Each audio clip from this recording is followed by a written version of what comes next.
Olá, meus irmãos, que o Eterno abençoe a todos grandemente. Eu quero falar hoje aqui um pouco sobre a passagem de Nicodemos, que está em João 3. Eu gostaria de trazer algumas coisas que me chamam muita atenção nessa passagem, que eu tenho certeza que pode somar aí para você que está aqui acompanhando as mensagens do canal Explicando a Nova Aliança. Em João 3 nós temos aqui o diálogo entre o Pai, né, o Criador, através da vida do Filho, porque o Messias era o Emanuel, Deus conosco, o Pai nele, se comunicando com a terra. Ele se deixava o Pai usar ele. Por isso que ele sempre falava, eu e o Pai somos um. Quando você e o Pai é um, então significa que você vai falar aquilo que o Pai quer que você fala.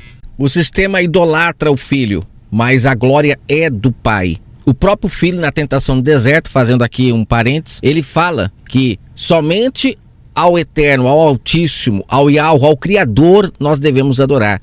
A mais ninguém. Mas voltando aqui a essa passagem maravilhosa desse diálogo, que é um divisor de águas para quem entende essa conversa aqui. Porque aqui é uma conversa que o Pai está tendo com um homem que se intitulava guia, líder das pessoas. Ele era alguém que dava aula, que para as pessoas era conhecedor da verdade. O verso primeiro diz que ele era um dos principais dos judeus. Com certeza as pessoas iam até ele para tirar dúvidas, para compreender a verdade. Só que no próprio texto, que eu acho fantástico os detalhes que tem nesse livro Bíblia, diz que ele foi à noite procurar o Messias. Ele foi à noite. Muitas pessoas dizem que é porque ele tinha vergonha de se expor, de mostrar que ele estava indo atrás do Messias, aquele que para muitos era mais um maluco, né? Que veio como sendo o Messias. E até hoje tem gente que ainda acha que ele até foi um profeta e tudo mais, mas não o veem como o filho, o primeiro a ser gerado do Espírito, filho da promessa. Não vem desse jeito. Até porque muitos nem entendem o que é esse filho da promessa, o que significa. Mas ele foi o primeiro nascido como filho da promessa, aquele que não nasceu da escrava, que representa não nascer de ensinamentos humanos, de teorias humanas, porque é isso que significa nascer da escrava, que Paulo fala lá em Gálatas 4, que a Jerusalém terrena ela era uma sombra de Agar, que tinha filhos escravos. Você se lembra que Paulo compara Agar, a mulher que Abraão se envolveu, a escrava, como a Jerusalém terrena, lá em Gálatas 4, não sou eu que estou falando, Paulo fala isso, mostrando o quanto ele compreendeu a mensagem que o pai tentou passar com tudo o que aconteceu com Israel. Ele compreendeu que Agar era uma sombra. O pai estava mostrando que os filhos de escravos nascem a qualquer momento. O que é um filho escravo? Filho nascido do homem, que o homem ensina, que o homem educa, fala vai para cá, vai para lá, através das leis, e esse filho se torna um filho escravo. Só que ele só faz o que manda. Não é esse o filho que o pai quer. O pai até se agrada de suas atitudes, como ele cuidou de Ismael. Não deixou que ele fosse abandonado. Mas falou, mas não participa do banquete. Não adianta, não come do pão. Vai ser dependente de homens a vida toda. Mas o filho da promessa, esse come do pão, esse come do banquete. Esse se alimenta diretamente do Criador, como o Messias, filho da promessa, nascido do Espírito do Pai. E ele veio para gerar também na humanidade outras pessoas, através da sua mensagem, que pudessem ser geradas pelo Criador do Universo. Uma pena que fecharam a porta do reino e muitos não compreendem isso e ficam escravos de homens até hoje. E se você não vai atrás de homens, eles te chamam de Beuzebu, te chamam de desviado, de tantas coisas, quando na verdade você só está querendo ouvir a voz do Pai, como Abraão ouviu, como Moisés ouviu, como todos aqueles homens que eles dizem seguir ouviram.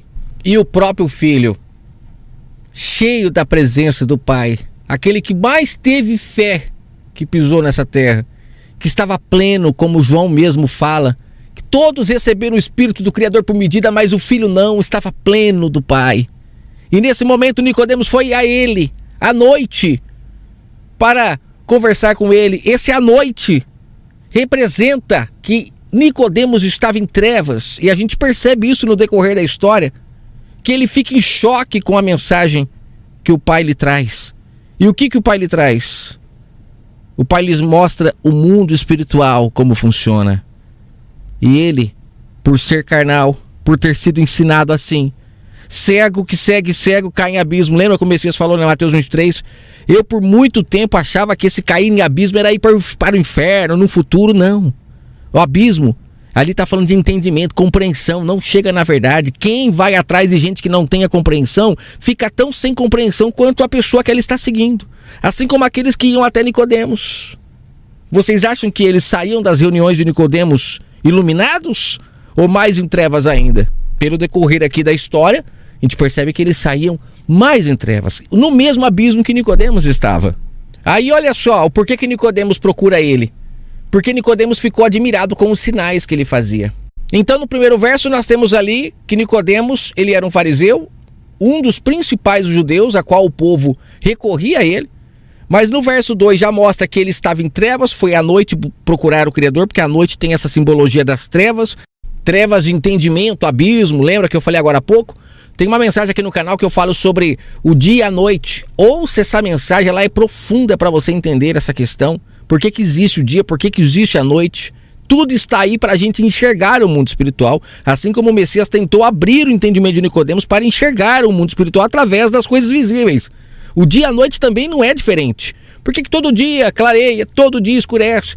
Tem uma representação que nós precisamos entender. E nesse vídeo que eu tenho no canal Dia e Noite, você vai entender claramente. Vou deixar o número dele aqui. É o vídeo de número 17 aqui do canal. Procure e ouça, é muito interessante. Então ele foi à noite por não ter compreensão da verdade. E aqui, já no verso 2, mostra o porquê que ele foi atrás dele. Por causa dos sinais visíveis, carnal, homem carnal. Vai atrás de sinais visíveis.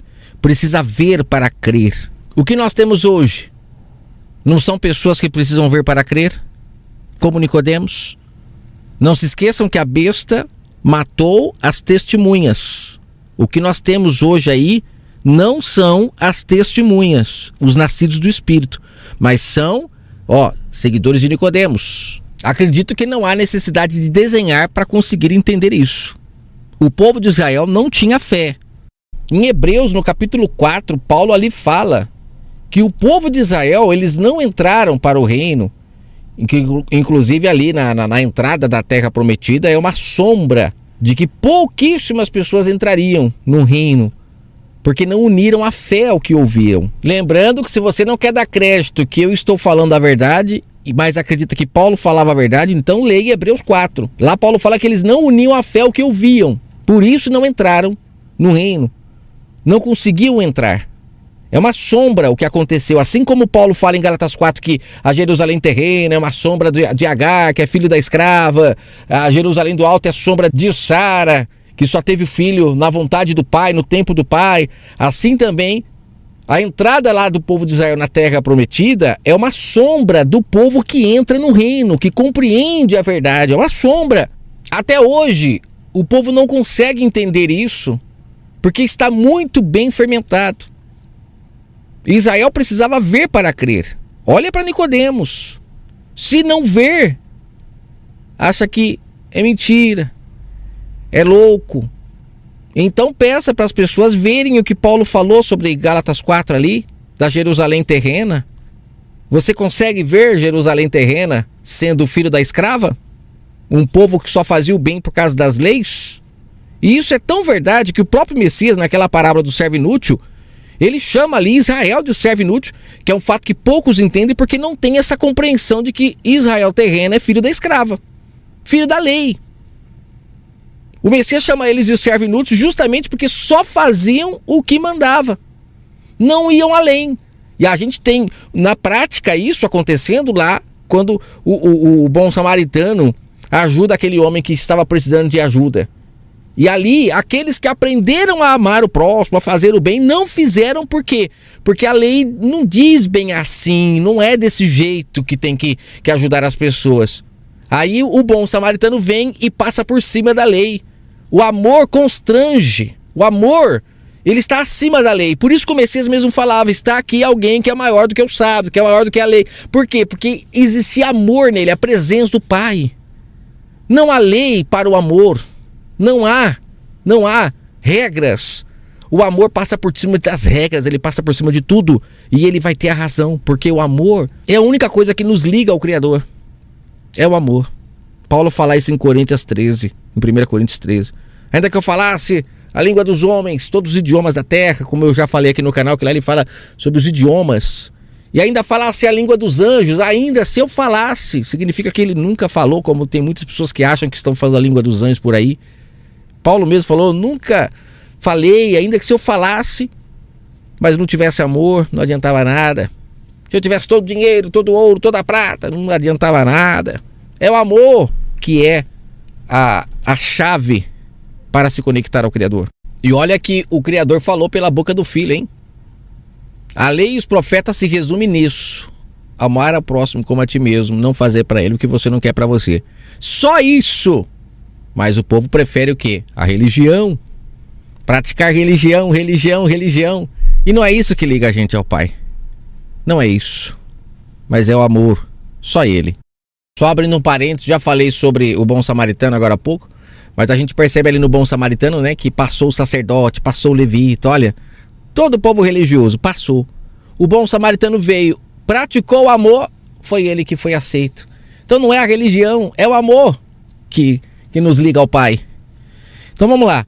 Continuando aqui, Nicodemos então procura o Messias, e aí o Messias, né, o Pai, né, o Messias ali como condutor da verdade, a verdade plena, pura, porque não havia contaminação em seu entendimento, por isso o filho da virgem, né?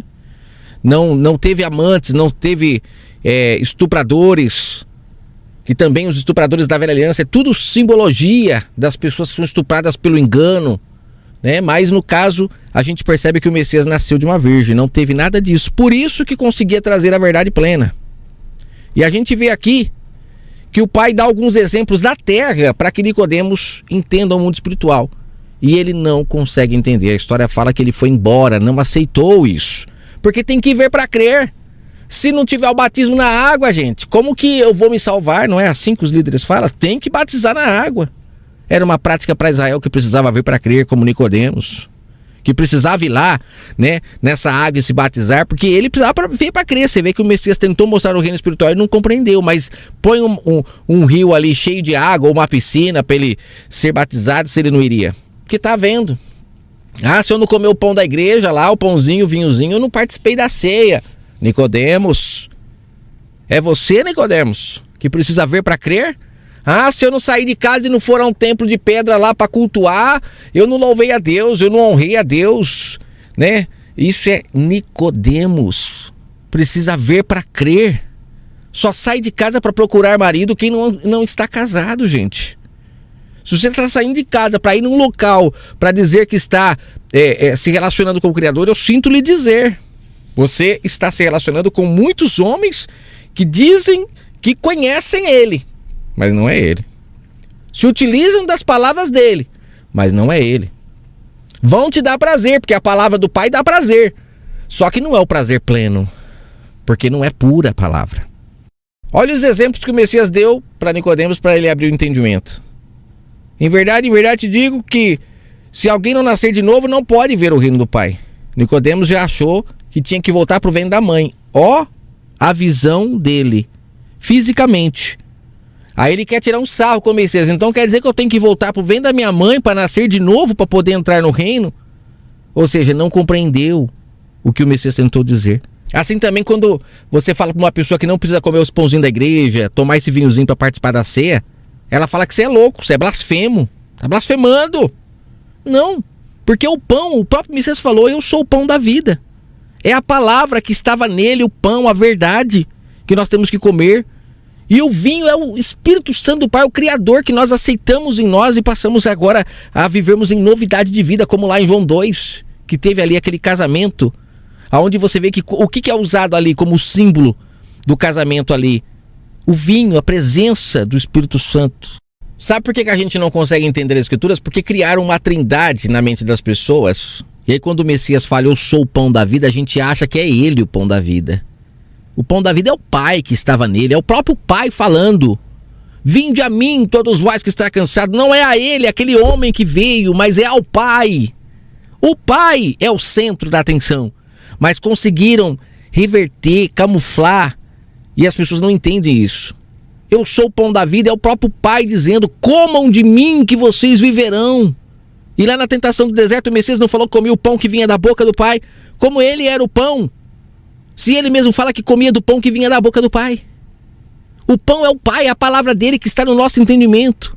Que quando a gente crê, como Abraão creu, como Moisés creu, passamos a ser pessoas de fé, que agrada ao Criador, que pratica o que é correto, porque somos guiados pela sua voz, nascido não da Jerusalém terrena, nascido não da religião dos mestres, tutores, rabis, que lucram em cima da verdade e acabam fermentando ela, mas nascido do Espírito, filho da promessa.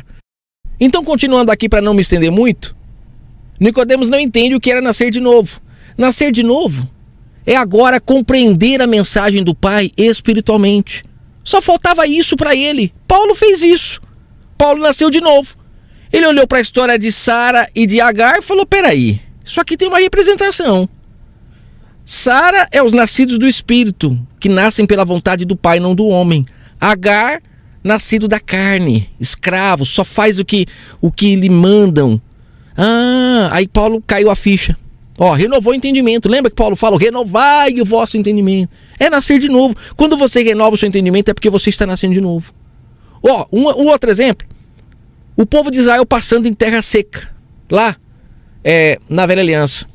Lembra que eles saem do Egito, o Pai abre o mar e eles passam em terra seca? Quantas mensagens que muitos lobos pregam sobre isso, que se o Pai abrir o mar vermelho, ele vai abrir também a porta de emprego, ele vai trazer a pessoa que você ama. É igualzinho aquelas promessas que tem, né, nos postes: trago a pessoa amada em tantos dias. É a mesma coisa, a religião é tudo igual, gente. O templo religioso só muda um pouco a forma, né? Fora do templo religioso, quando a pessoa não gosta do que alguém faz, ela vai lá e faz um trabalho, né? Uma macumba pra pessoa se prejudicar. Na religião, eles oram pra pessoa, né? Ô Pai, toma providência, Senhor. É a mesma coisa, não muda, é tudo igual. Só que a gente vê lá aquele povo passando em terra seca. Quando você renova o seu entendimento, que você nasce de novo, você vê ali que o Pai protege aqueles que se separam desse mundo, que resolvem sair do Egito, que são suas ambições, cobiças, que são seus desejos carnais. Essas pessoas, o Pai separa ela do mar de mortos, que é o mar que se abre para que você agora ande em terra seca, unido ao Pai. Não tem mais uma gota, por isso que o deserto é seco e é uma sombra do povo de Israel lá no deserto. Olha quanto entendimento começa a vir aqui, gente, meu Deus! Por isso que no deserto quase não tem água, porque a água é uma representação do engano. Mas ao mesmo tempo também a água é uma representação da verdade, quando ela é pura, mas quando ela está contaminada, ela é um mar de mortos. Abra seus olhos espirituais e enxergue esses mares, esses rios que estão todos contaminados. Não é água, não era para ser cristalina. Por que está suja? Porque o povo joga sujeira e vai acumulando. Essa sujeira que o povo joga no mar é a mesma coisa que acontece no entendimento da humanidade. A contaminação das religiões, é um emaranhado, é a Babilônia, sujeira. Por isso que vem o Messias e fala: pesca esse povo desse mar sujo, porque dentro desse mar ninguém vai encontrar a verdade, e é a palavra pura que pesca as pessoas. Buscarei pescadores de homens, para que essas pessoas possam sair desse mar de mortos, onde só tem podridão, engano, mentira, e vou colocá-los no deserto, que não é deserto de sofrimento, como o sistema fala, que é a prova. Não, o deserto tem a representação do Pai te tirando do mar de mortos e colocando você em um local onde agora você vai poder ouvir a sua voz. Nicodemos então pergunta: como pode eu, já sendo velho, voltar de novo pro ventre da minha mãe? E o Messias fala: em verdade te digo que se alguém não nascer da água e do Espírito, da verdade do Pai, da palavra, que é uma representação da água pura, não a água já contaminada, que é esse mar de mortos, que quando fala de mar está falando de entendimento das pessoas que estão já tudo contaminado. A água pura se tornou um poço de podridão, que é a mente da humanidade, tantos enganos. Mas a palavra pura, ela tem poder de limpar tudo isso. Mas quem é que quer deixar o Pai vir com a mangueira e limpar toda essa podridão? A maioria não quer, como Nicodemos aqui não quis. E ele falou: se você não nascer da água, ou seja, da palavra pura, e do Espírito, que vai dar vida agora à mensagem, que vai fazer você acordar, você não vai entrar no reino. Aí o Messias fala para ele: quem é nascido do Espírito é do Espírito, quem é nascido da carne é da carne. Você está admirado que eu estou te falando para você nascer de novo? Aí ele fala: O vento sopra onde quer e você não o vê, mas você ouve a sua voz. Olha aí, mais um exemplo físico. Ah, mas o vento eu não vejo, mas a gente sente. Olha aí, Nicodemos não compreendeu. Como pode isso? Ué, simples. Você está vendo o vento? Não. Mas você sente ele, não sente? Sinto. Assim é o reino espiritual. Não precisamos ver. Não tem que ir num local para receber o Espírito Santo. Não tem que se reunir para receber, para poder o Pai falar. Não. Ele é como o vento. Ele está em todos os lugares, convencendo as pessoas do seu pecado, do seu juízo. Ninguém vai conseguir controlar o vento, gente. Nunca ninguém conseguirá. Mas na religião eles afirmam que conseguem. Porque eles dizem que tem culto do Espírito Santo de terça-feira. Significa então que de terça-feira, naquele horário, o Espírito Santo está lá. Ou seja, o Messias mesmo falou, é como o vento. Ninguém vê. A gente sente apenas. Mas eles dizem que controla o vento. Só não falam isso. Mas de acordo com o que o Messias ensinou, é isso que eles tentam insinuar quando afirmam que tem culto da busca do Espírito Santo tal dia, em tal horário. E no final o Messias fala, mas você é mestre mesmo? Não entende nada do que eu estou falando? E aí ele pega e fala, não estou entendendo nada. Aí ele fala uma coisa aqui que é muito interessante. No verso 12 ele fala, eu usei exemplos da terra para que você pudesse entender o reino espiritual. E você não creu. Como é que você vai crer se eu te falar das coisas espirituais? Nicodemos era mestre. Tinha seguidores, pessoas que o ouviam, que aprendiam com ele. Essa passagem de João 3, ele está aqui para escancarar para a humanidade que nem todos aqueles que se intitulam mestres, tutores, rabis, pastores, papas, são de fato pessoas que têm verdade. Muitos estão em trevas e apenas vomitando engano naqueles que o seguem. E como eu sempre digo, cego você guia para qualquer lugar. Então, para quem não sabe para onde está indo, qualquer caminho que você lhe ensinar, ela vai seguir. Porque ela não sabe para onde está indo. É como eu já disse aqui no canal, né? Uma frase que eu ouvi uma vez escrita atrás de um caminhão. Não me siga porque estou perdido. Infelizmente tem muitos que estão perdidos e estão ensinando as pessoas a o seguirem. E é claro, a segunda e maior lição de todas é a questão do reino espiritual, que nós precisamos nascer de novo, renovar o entendimento para compreender. Senão, seremos presas fáceis nas mãos desses homens que utilizam do físico para escravizar as pessoas, não fazem elas renovar o entendimento. Forte abraço a todos.